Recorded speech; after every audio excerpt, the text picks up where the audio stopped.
आज ना माझ्या नवऱ्या इतका जगात कुठला माणूस खुश नसणार आहे तितके ते खुश होते. ते का ते पुढे सांगतेच.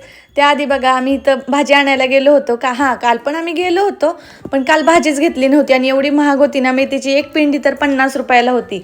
आता पार्किंगचा थोडा इश्यू आहे त्यामुळे आम्ही लवकरच निघतो. जाता जाता आम्हाला फ्रुट्स आणि चिकन पण घ्यायचं होतं. हा आता इतक्या दिवसांनी चिकन खाणारे म्हणल्यावरती त्यांच्या इतका सुखी माणूस या जगात कोणी नसणार आहे.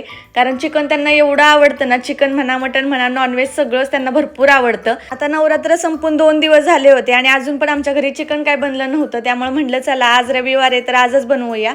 सगळ्यात पहिल्यांदा तर त्यांच्यासाठी मिठाचं काढलं मी बाजूला, कारण चिकन बनले आणि जेवणासाठी त्यांनी दम काढलाय असं कधी होतच नाही. एवढं भारी लागतं ना ते प्यायला.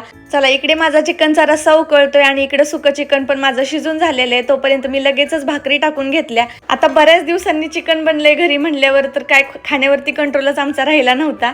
चला भेटू पुढच्या व्हिडिओमध्ये. Okay bye.